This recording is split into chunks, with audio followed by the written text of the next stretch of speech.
Vamos agora estudar mais um tópico a respeito da norma jurídica. Trataremos da eficácia da norma jurídica. Já sabemos da aplicação, de como interpretar a norma jurídica para o caso concreto. Agora precisamos saber qual é a amplitude, qual é a abrangência, qual é a eficácia de uma norma jurídica, a quem se destina, a quem ela se aplica, em que lugar ela se aplica. Em que tempo ela se aplica para fatos passados, pretéritos, para fatos presentes, para fatos futuros? A resposta a essas perguntas estudamos nessa lição. Eu sou Elcio Madeira, seu professor de Direito Romano Atual.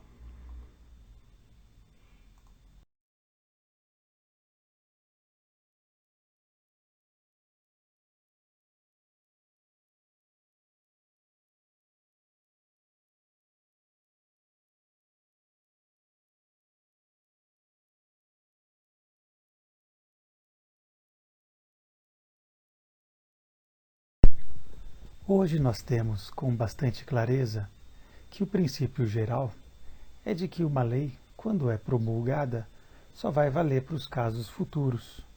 É o chamado princípio da irretroatividade da lei. Provavelmente você já estudou em outras matérias. Aqui resta identificarmos a origem desse princípio.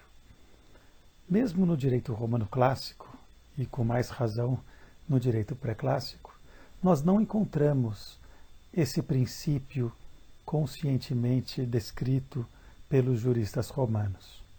Em muitas leis romanas havia a aplicação da retroatividade. Normalmente, se a lei queria deixar claro que não se alteravam os fatos pretéritos, então a própria lei distinguia com uma cláusula da lei, um artigo de lei, que vinha com as seguintes palavras: post hanc legem, depois desta lei. Então, a norma jurídica, muitas vezes, estabelecendo um recenseamento, estabelecendo uma regra qualquer de comportamento, dizia: esta lei, ou essa norma, post hanc legem, que vai valer. Só depois de ter feito essa lei, que começa a ser aplicado para os casos futuros. Então, essa cláusula post hanc legem acabou ficando bastante frequente nas leis republicanas tardias e em muitas constituições imperiais, ficando claro que o juiz não poderia aplicar aquela lei para fatos anteriores àquela lei, que é a regra geral de hoje. Essa generalização se deu mais claramente no período do Baixo Império. Se deu em uma Constituição que vem coligida, reunida no Codex Theodosianus, em que se encontra pela primeira vez a clara aplicação do princípio omnia constituta non praeteritis calumniam faciunt, sed futuris regulam ponunt. Ou seja, que todas as normas promulgadas por nós, o imperador, não prejudiquem os fatos pretéritos, não se alterem, não modifiquem os fatos do passado, não causem um transtorno ao passado, não façam uma calúnia ao passado, mas, ao contrário, que estabeleçam uma regra para os casos futuros, que sejam normas que estabeleçam uma regra para os fatos futuros. Esse princípio da irretroatividade da norma jurídica, que está em vigor até hoje, aparece então formalizado no Codex Theodosianus, numa Constituição Imperial do ano de 393 d.C., e que é posteriormente repetida no Codex de Justiniano e praticamente é transferido para toda a tradição do sistema jurídico romano. Então, a regra é de que a lei é irretroativa, mas que, se eventualmente houver necessidade de retroagir, deve haver expressa declaração no seu texto. E mesmo assim, Justiniano também nos deixou um princípio a mais em matéria de irretroatividade da lei. A lei pode até retroagir, pode até, muitas vezes, beneficiar pessoas relativamente a fatos passados, mas as leis, quando são retroativas, elas devem respeitar dois valores que jamais podem ser modificados pelo direito: a res judicata, a coisa julgada, ou seja, as sentenças dos juízes anteriormente dadas, e a transactio, ou seja, aqueles atos jurídicos feitos por partes que tenham feito uma transação para evitar uma controvérsia judicial, ou seja, uma espécie de decisão das partes, um pacto de partes para consolidar a solução pacífica de um conflito, que não precisou ser julgada pelo juiz. Então, tanto a coisa julgada como as transações feitas pelas pessoas em substituição à coisa julgada, em substituição a um julgamento futuro, devem ser garantidos pelas leis posteriores.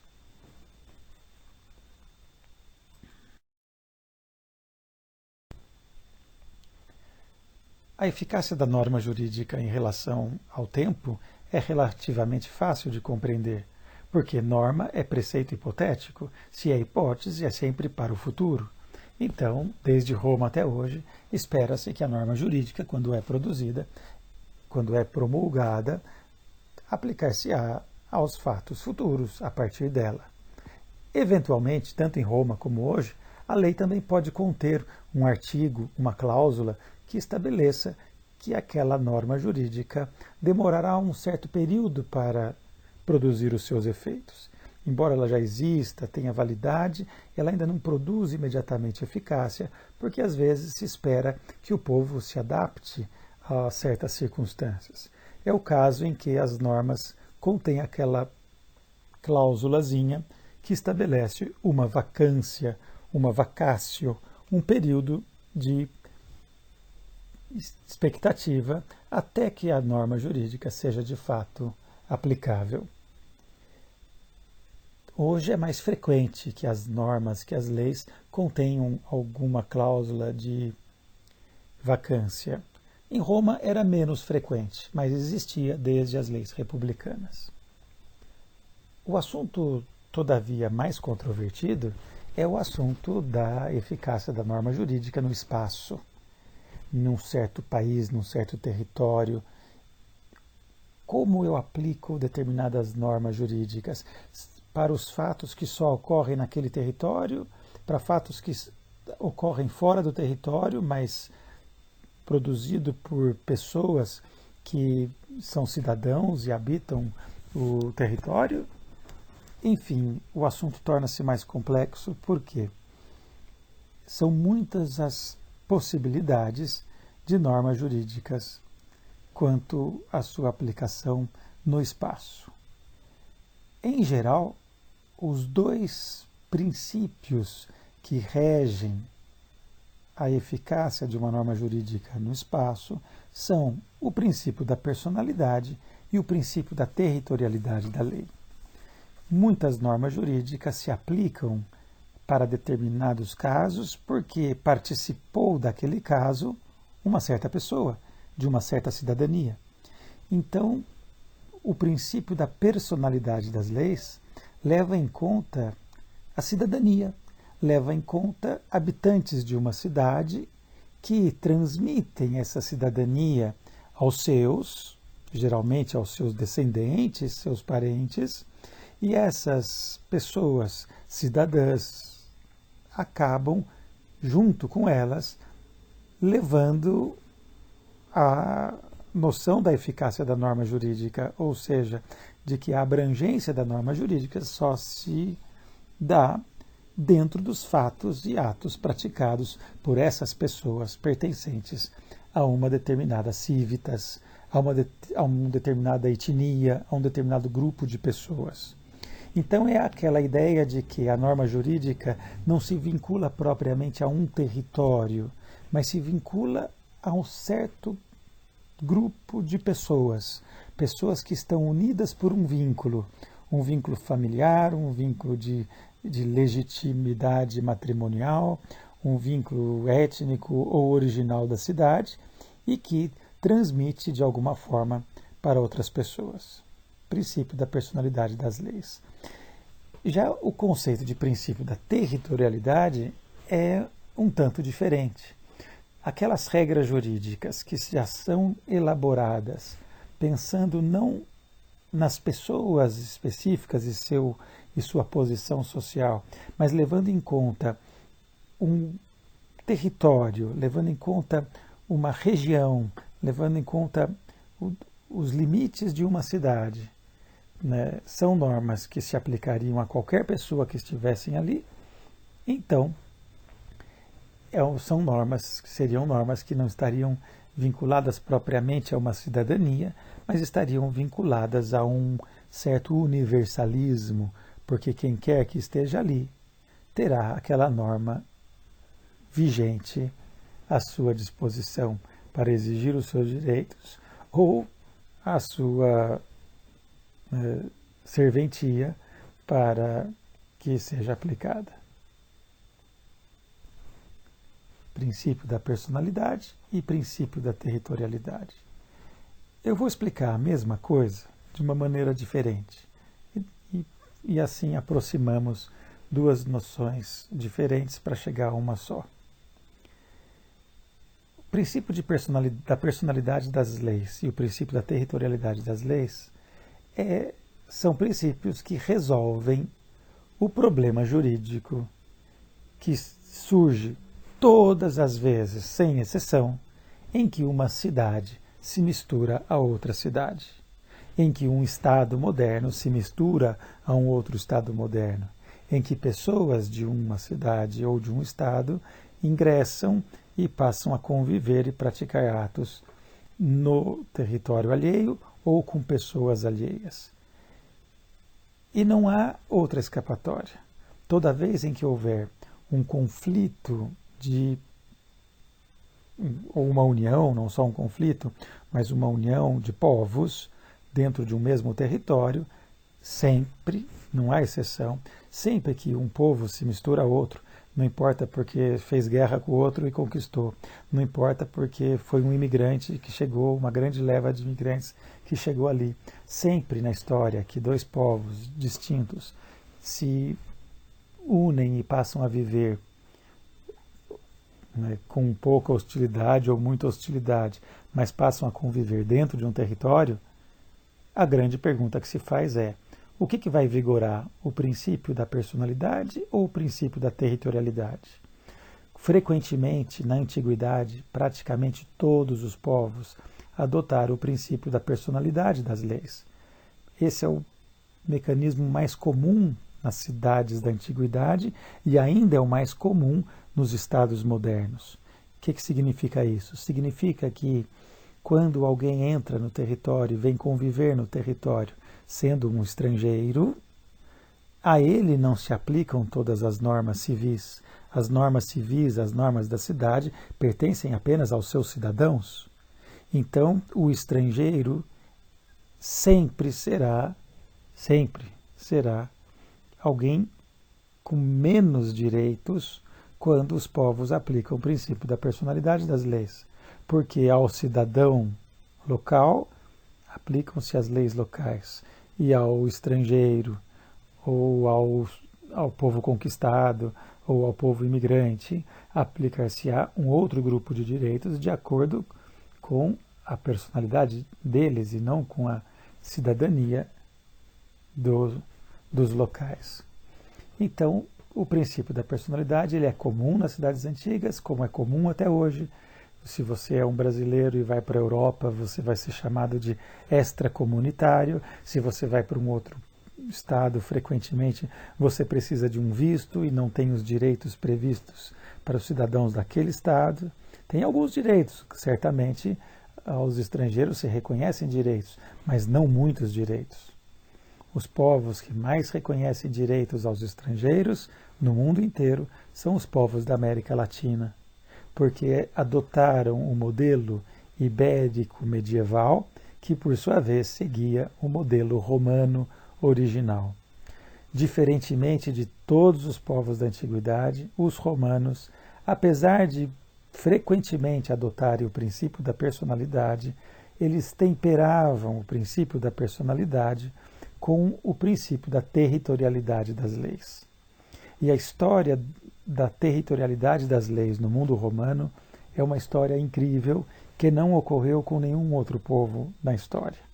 Qual seja, desde a sua origem, Roma já tinha elementos de aplicar a lei indistintamente a todos os seus habitantes ou a boa parte de seus habitantes.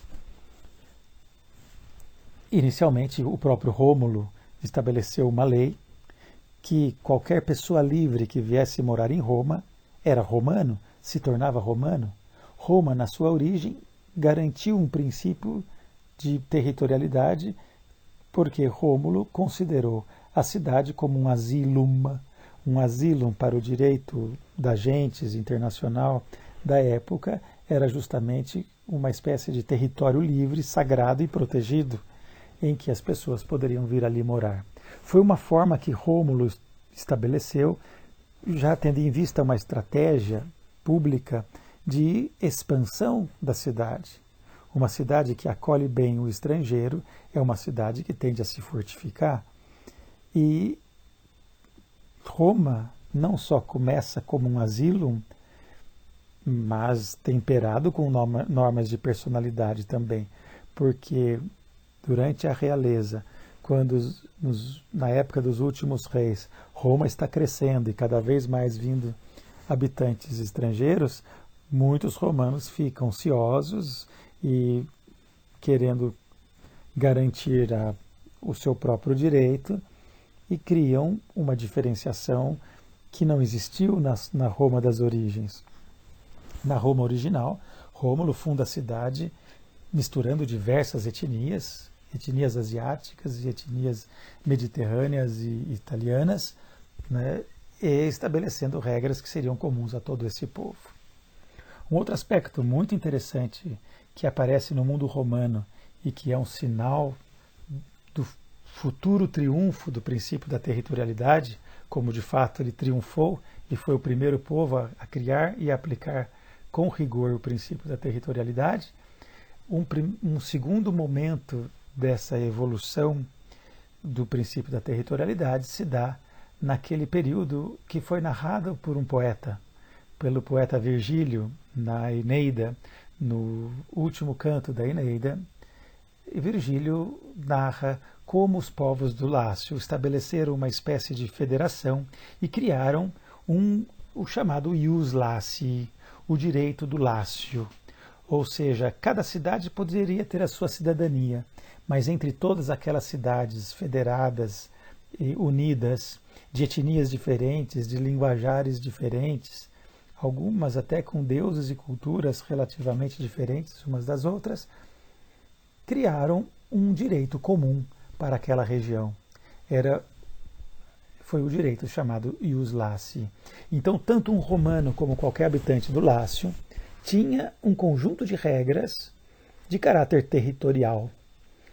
E esse território de Roma, então, deixou de ser apenas a Roma quadrata de Rômulo, o primeiro rei e fundador, e passa a ser uma espécie de direito territorial, não só da capital do Lácio, mas de todo o Lácio. E é assim que Roma vai tendo a sua vocação para a caput mundi, para a cabeça do mundo, para a capital do mundo. porque progressivamente o princípio da territorialidade das leis no direito romano é aplicado com bastante abrangência. Os próprios juristas republicanos, quando reconhecem a existência de um ius gentium e de um ius naturale, para reconhecer nesses dois direitos, as normas comuns a toda a humanidade e a todos os animais, estão adotando um modelo de princípio da territorialidade, estão adotando um direito universal que se aplique a toda orbe terrestre.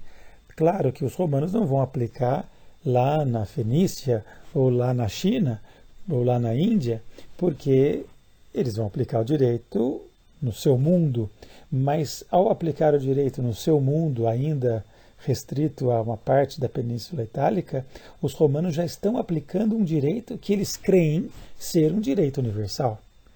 Então isso é muito interessante dos romanos. Eles têm um direito universal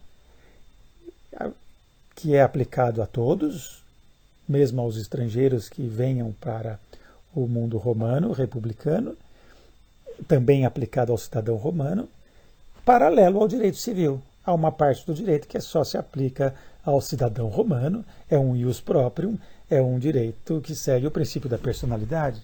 Mas, paralela a essas normas quiritárias, civis, do direito civil, que segue o princípio da personalidade, como qualquer outro povo, e que vai se enfraquecendo aos poucos, vai surgindo em Roma, lentamente, um grande conjunto de normas que são estabelecidas e promulgadas e aprovadas e transformadas em edito, mais tarde transformadas em constituições imperiais, que não são só para o cidadão romano, são para todos que estiverem naquele território, o que torna um direito mais universal.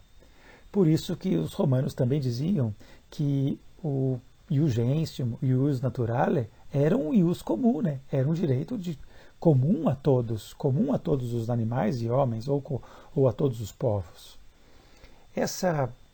Essas duas noções, direito romano como direito universal, seguindo o princípio da territorialidade, e o direito romano como derivado do princípio da personalidade, ficam muito destoadas.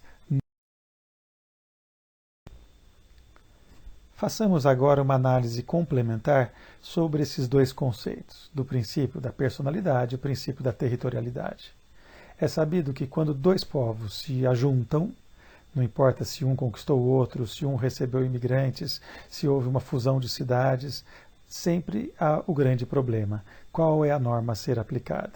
É uma norma só aplicada a todo o território, ou o território admitirá a adoção de duas normas diferentes?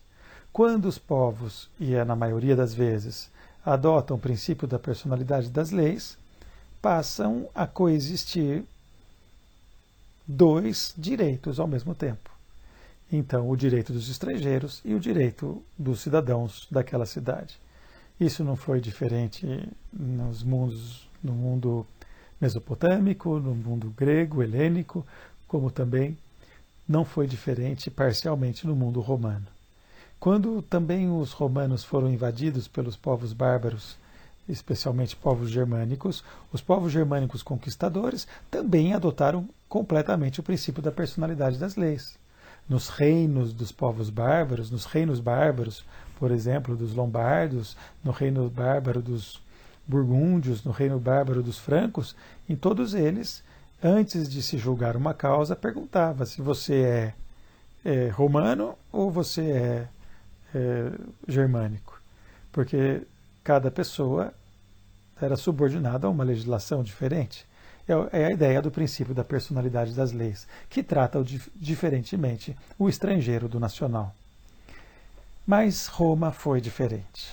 Em Roma, o estrangeiro, em primeiro lugar, não tinha propriamente o seu direito que ele traz consigo aplicado, mas a ele se aplicava um direito universal chamado ius gentium. Então, o direito romano continha esses dois direitos simultâneos, um direito territorial universal, que se aplicava aos estrangeiros e romanos quando estivessem em relação, E havia um direito específico próprio do direito dos romanos, que é o direito quiritário, o direito civil. Sobre isso nós já falamos bastante. Agora, percebamos esses aspectos que os manuais gostam de apresentar como fundamentais. Praticamente todos os manuais de direito romano afirmam categoricamente que em Roma o princípio da personalidade é o que mais determinava o direito. Isso não é verdade. Eu explico com bastante calma, porque os manuais, quando adotam essa ideia de que em Roma vigorava o princípio da personalidade, estão, na verdade, fazendo um retrato parcial de uma realidade republicana romana do começo do período clássico, em que, de fato, ser cidadão romano significava poder gozar de todos os direitos políticos. Mas no que diz respeito aos direitos civis, no sentido de direitos privados, praticamente as regras eram muito próximas dos estrangeiros e dos romanos, com algumas restrições em matéria de testamento, em matéria de casamento, em matéria de propriedade. Existiam rituais próprios dos cidadãos romanos, mas não significava dizer que os estrangeiros não tinham direitos. Ao contrário, frequentemente os direitos dos estrangeiros pelo iugentium acabava sendo mais prático, menos formal e às vezes até com procedimentos judiciais mais rápidos e adequados de proteção. E quando que os romanos vão deixando de lado esse direito civil personalista que leva em conta as descendências de matrimônios justos e passam a adotar cada vez mais o princípio da territorialidade? Nós já vimos que desde as origens, já na época de Rômulo, a noção de asilo já era uma noção que favorecia que homens livres de qualquer região da terra ou escravos que viessem para Roma adquiriam a cidadania romana pelo simples fato de virem morar em Roma. Um outro direito que é muito importante para compreender o princípio da territorialidade e que já se aplicava em Roma desde as suas origens é aquele direito que foi formalizado ou descrito poeticamente por Virgílio no último livro da Eneida. Durante a Idade dos Reis ainda, né, surgiu uma verdadeira república, existia uma verdadeira república no Lácio, porque apesar de Roma ser uma realeza, ela integrava o nomen latinum, o nome latino, a Liga Latina de Cidades, que era uma verdadeira república e que continha inúmeros direitos e que estabeleciam, que tinham regras próprias e que foi conhecida pelo direito romano como o direito do Lácio. Esse direito do Lácio era um conjunto de regras que, se não eram universais, eram pelo menos comunitárias e já tinham uma vocação para serem aplicados a todos esses povos que tinham origens diferentes. Tinha povo etrusco, tinha povo asiático, grego, italiano, italiotas antigos que acabaram se fundindo nessas cidades do Lácio. Por isso, essa vocação para o universalismo jurídico desde as origens. E recorde-se que com o desenvolvimento da República, muitas regiões do Império Romano ou da República Romana, ainda não se fala propriamente num império, mas muitas cidades na Península Ibérica, na Península Itálica, nas Gálias, né, muitas cidades recebem a cidadania do Lácio, recebem o direito de poder os seus habitantes, né, serem regidos pelas normas universais laciais. Então o território latino acaba sendo maior do que o próprio Lácio, porque passa a ser multiplicado pela Europa. Eu tomo a liberdade de fazer um avanço histórico de muitos séculos. O conceito de latino, ele progressivamente continua e é adotado pelo mundo cristão, porque ao se tornar o Império Romano cristianizado no quarto século depois de Cristo, e não só cristianizado, como oficialmente vinculado por uma estrutura jurídica, religiosa e de poder político que reconhece a cristandade ou Cristo como o fundamento religioso da cidade ou do Estado, usando a terminologia moderna, a ideia de latino passa a ser considerada pelos povos estrangeiros, quando olham para o mundo europeu, chamam o mundo, os europeus, inclusive povos germânicos, de latinos. A mesma coisa acontece com o mundo russo, que considerava, ou bizantino, que chamava os povos bárbaros, já cristianizados, de latinos. Mais tarde, que volta-se a noção, como ainda usamos hoje, de cultura germânica versus cultura latina. Mas a ideia de latina, do ponto de vista religioso e jurídico, é um adjetivo que se vincula à religiosidade cristã, porque a cristandade medieval adotará o universalismo, seja ele o jurídico como o religioso, seja ele pelo império dos imperadores do Sacro Império Romano, ou seja da Igreja Universal, Católica Universal, que também parte de um princípio universalista e de territorialidade. Mas voltando ao mundo romano, de onde vem essa ideia que os manuais deixam tão fortes, muitas vezes causando equívocos de interpretação, de que ser cidadão romano é fundamental? Como já disse, é verdade que cidadãos romanos, no sentido de descendentes de famílias romanas ou de partes do império que receberam a cidadania romana, têm a mais do que os estrangeiros. Que direitos a mais tinha um cidadão romano no final da República, no começo do Império, de modo a ele se tornar orgulhoso de ser cidadão romano? Direitos como, por exemplo, de votar e ser votado, o direito, por exemplo, de poder usar do direito quiritário. Um exemplo bom que era concedido somente ao cidadão romano era o direito de apelação ao povo na época republicana, ou de apelação ao imperador. Então, se alguém sofresse uma decisão de qualquer órgão judiciário, de qualquer julgador, em qualquer época, em qualquer lugar do Império Romano, se ele é cidadão romano, ele pode apelar ao imperador.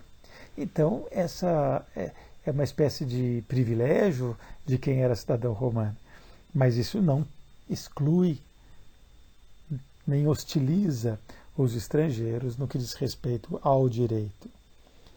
E talvez a figura máxima de lembrança de que em Roma ainda vigorou o princípio da personalidade com força é aquela famosa frase que Paulo, o apóstolo que se converte ao cristianismo, ele, judeu ferrenho, acaba se convertendo no caminho de Damasco, e depois de muitas peripécias, quando é preso por um centurião romano, confunde a cabeça dele e alega a sua famosa frase: sou cidadão romano.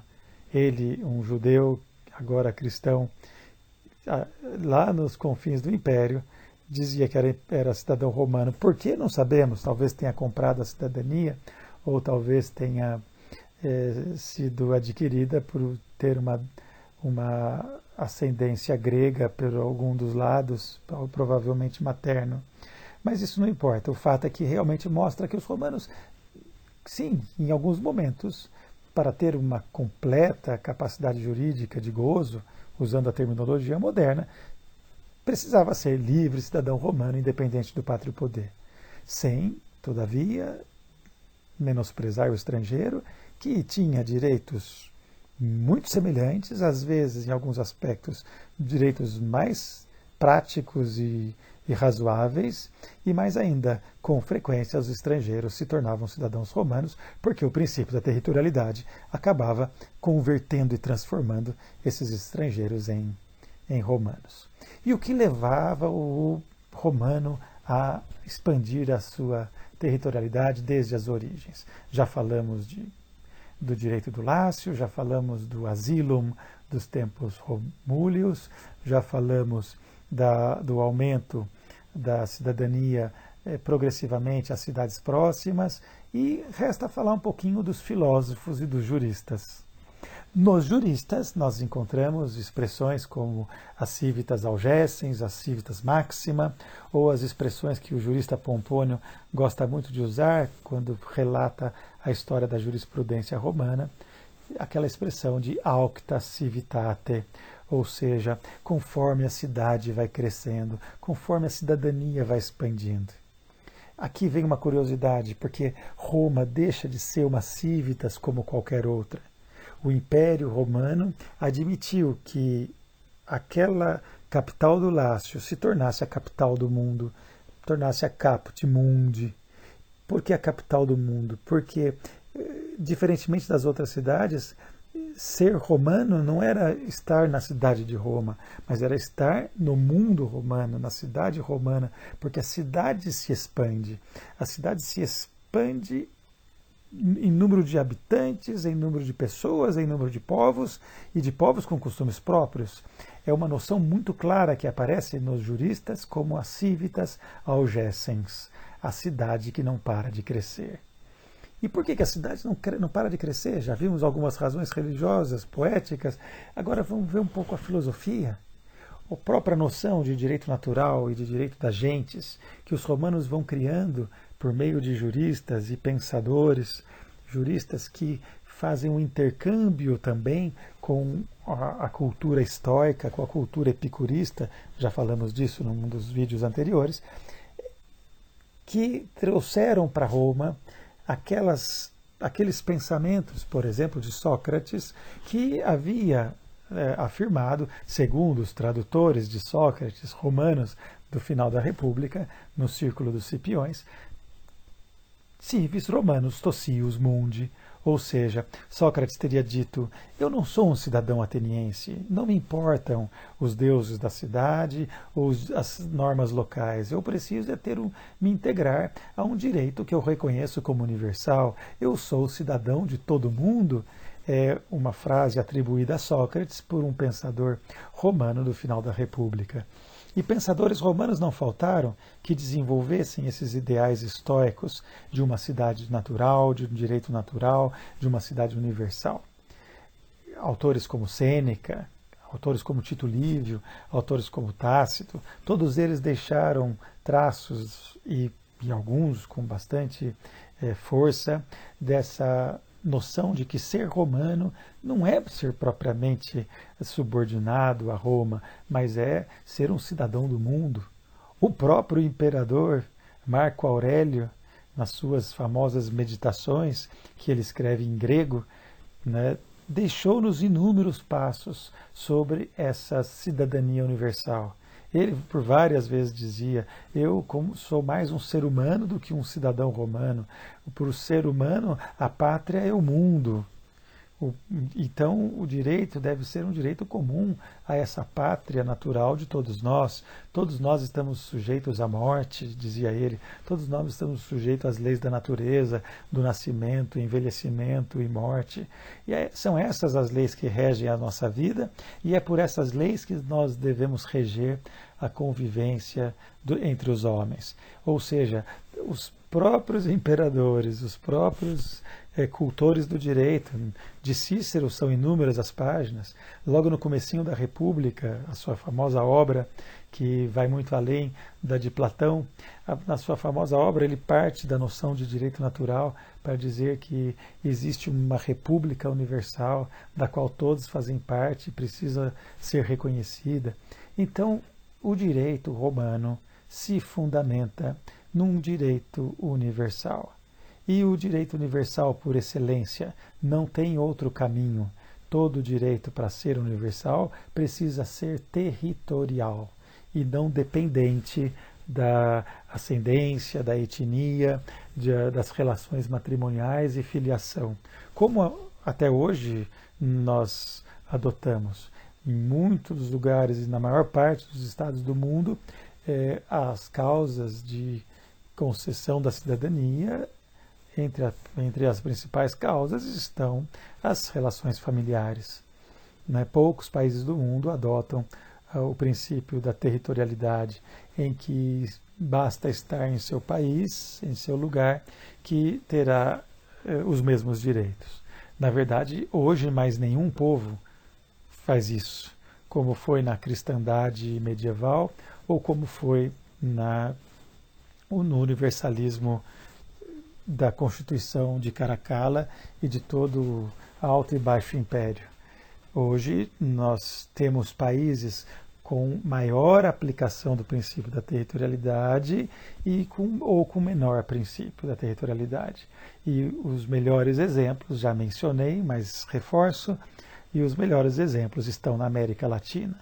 Nós, povos da América Latina, que somos latinos, pela mesma razão que Virgílio chamava os povos de latinos, nós, povos latinos, adotamos, entre todas as legislações do mundo, a mais universal. Os estrangeiros aqui são muito bem recebidos do ponto de vista jurídico, a eles se aplicam praticamente todos os direitos que se aplicam a um nacional.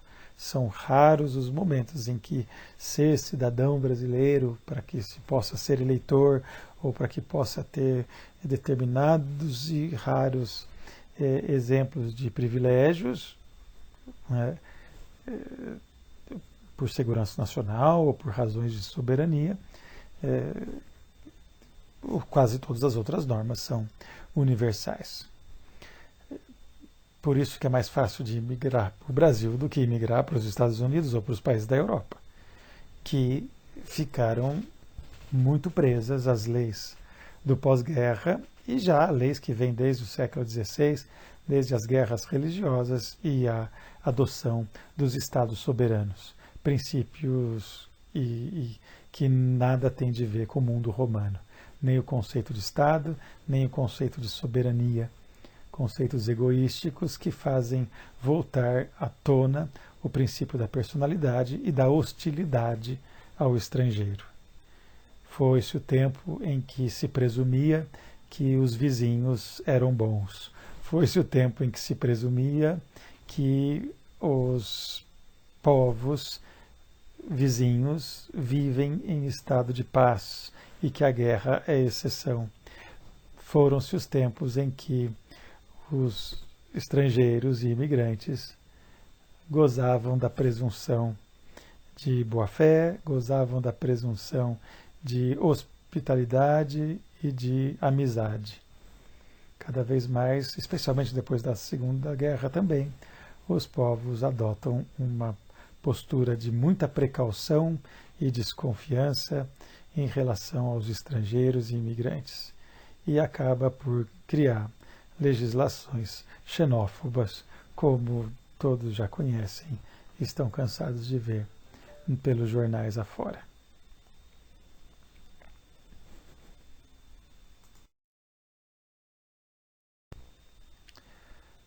Algumas reflexões finais.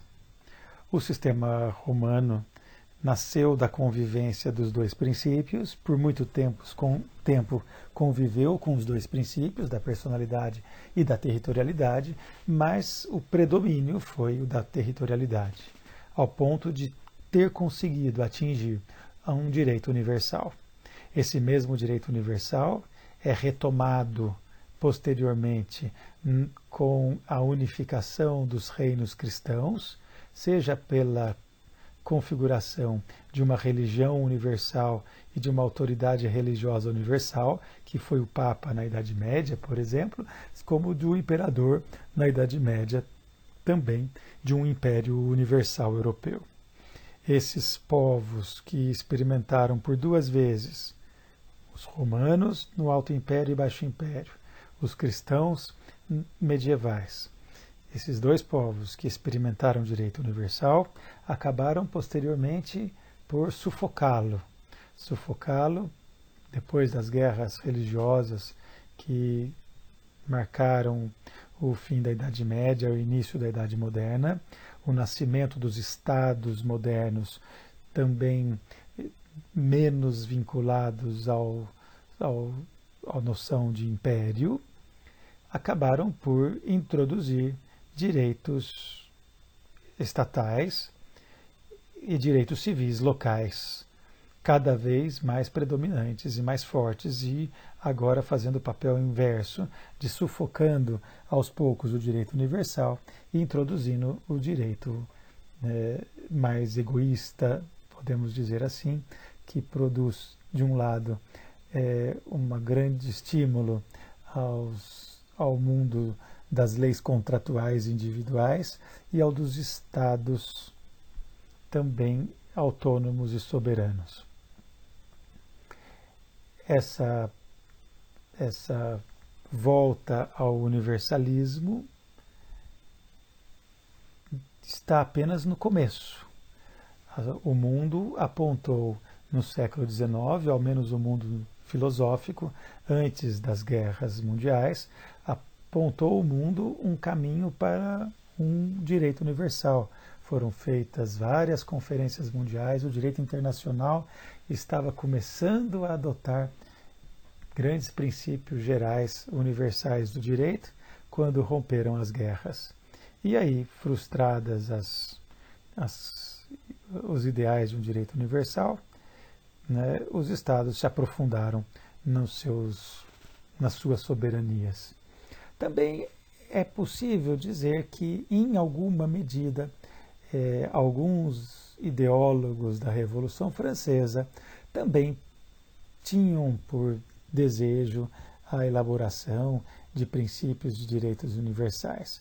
Mas isso mais decorre do racionalismo iluminista, que queria ver um direito universal não com bases na natureza, não com base no direito comum dos povos, dos valores comuns, mas como base de e fundamentado numa visão de um direito necessário e que decorresse da presunção de que os povos estavam em estado de guerra permanente e era necessário rompê-las e trocá-las por um pacto social de caráter mais universal. Com uma ou outra exceção, os valores do direito universal romano também eram evocados aqui e acolá pelos filósofos iluministas, mas muito pouco. De um certo modo, no mundo ibérico, isolado, o direito territorial e universal parece ter sido mais aplicado continuamente, seja pela adoção do princípio da territorialidade no direito visigótico, que antecedeu ao direito português, seja na época da expansão marítima portuguesa pela adoção e filiação à autoridade universal do Papa por parte dos ibéricos, seja pela adoção de um conceito de império, não imperialismo, em que todos os povos podiam se manter e mantinham-se juridicamente falando, não quer dizer que de fato isso aconteceu, mas juridicamente falando, as concepções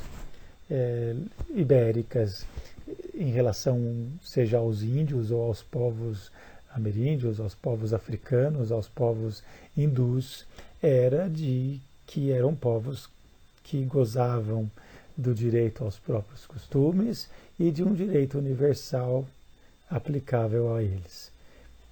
Embora não tenha ficado muito claro e o assunto seja muito controvertido, não será objeto propriamente da nossa aula, também é bom perceber que foi no Império do Brasil que, nessa porção estendida do Império Lusitano, que se tornou independente, que também se promoveu, a exemplo de outros países da América Latina, que se promoveu uma espécie de legislação universalista, seja no modelo bolivariano de Simão Bolívar, que tinha uma grande formação romanista, seja no modelo que se instaurou no Brasil com a vinda da família real e depois com o Brasil independente, nós vamos encontrar grandes autores universalistas, juristas inclusive.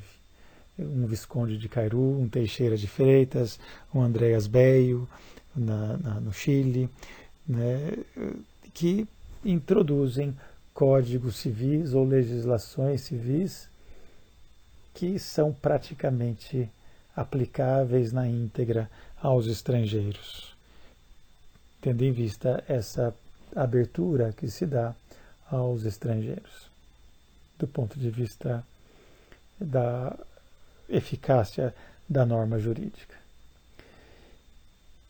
Quando se valoriza o princípio da personalidade, quais são os critérios de concessão de cidadania?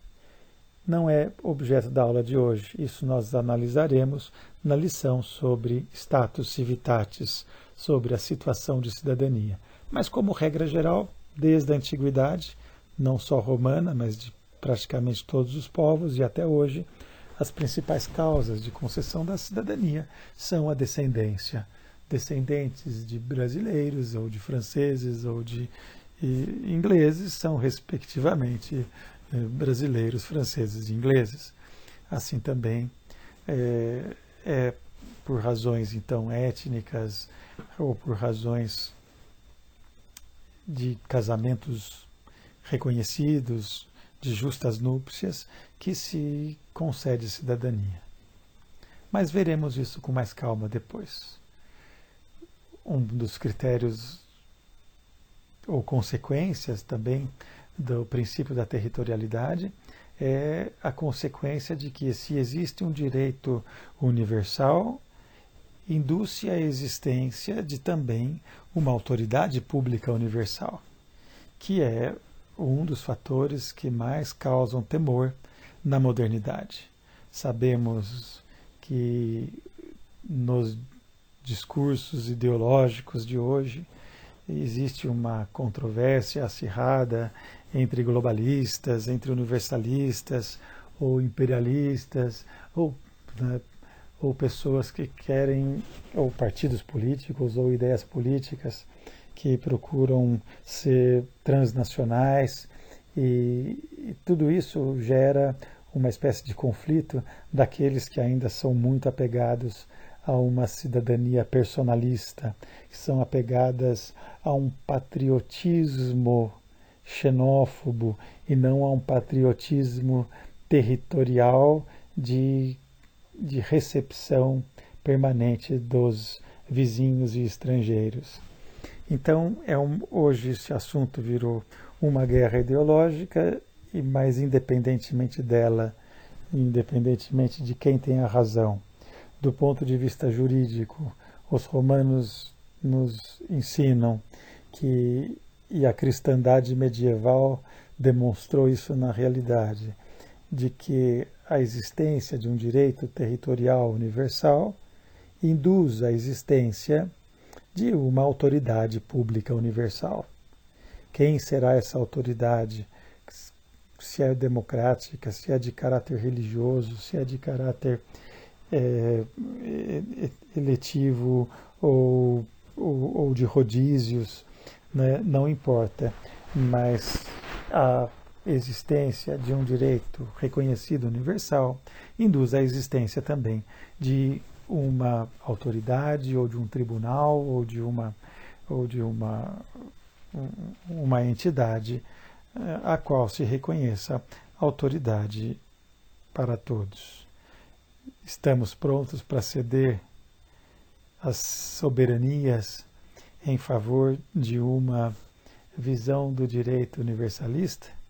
É uma grande e difícil decisão a ser tomada pela nossa geração.